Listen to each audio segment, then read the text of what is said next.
So here's the 1973Z in its bodywork stage. I'm taking a introductory body course, and upon starting, I'm thinking, okay, cool, it's not that bad. But then you discover small things like this not being the original panel and all the Bondo that somehow accrued itself at the joint,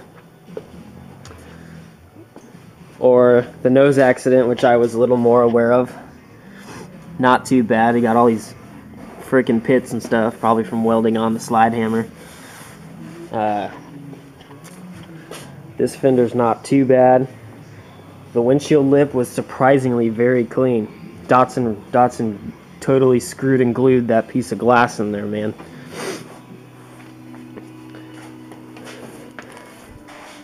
Some hints that I could tell his panel had possibly been replaced, other than uncovering that jewel right there, is this weld popping. But you know, I figured, okay, I guess a factory weld would pop. It could.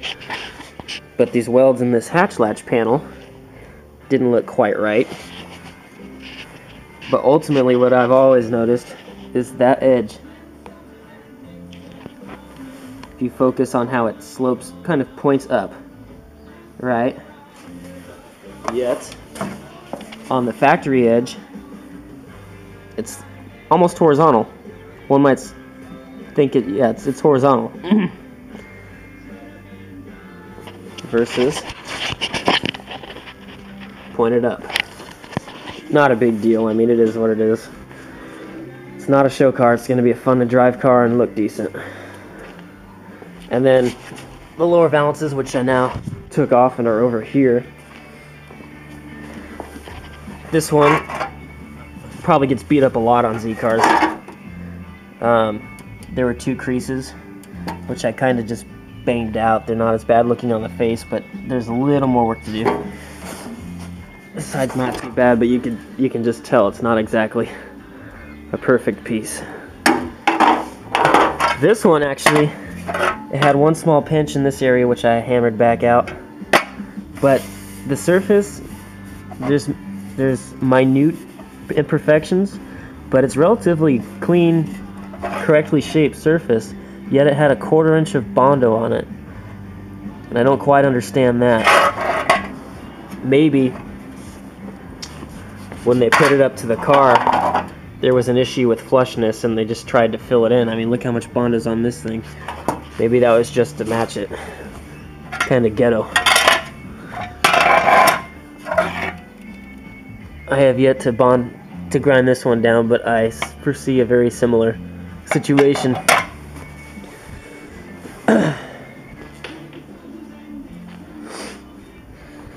Interior of the car is somewhat gutted, not all the way. I haven't really found a reason to. Don't think I'll have to.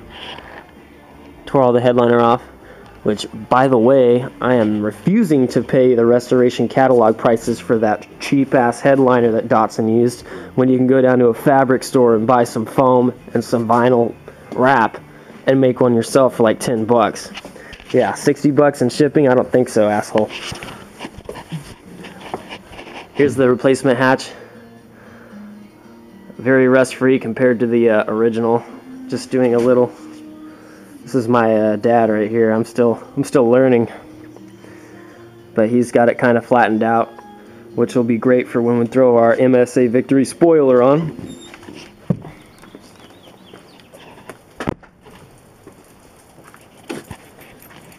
Dogs. Rust.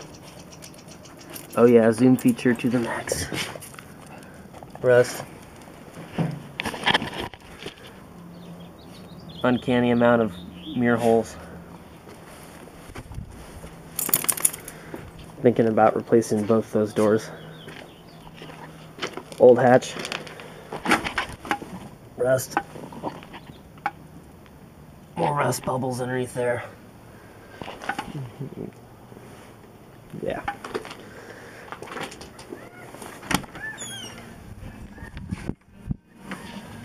I'm waiting to bump my head on that. And this friggin' roof, which was never supposed to have to come down this far, but it had to come down this far.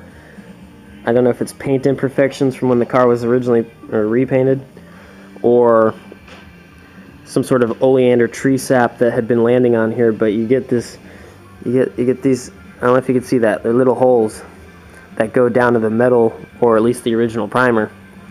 And as you sand, more pop up and more pop up. They're like air bubbles, and so you're left with no choice but to chase them down to this. In fact, you see a similar circumstance here.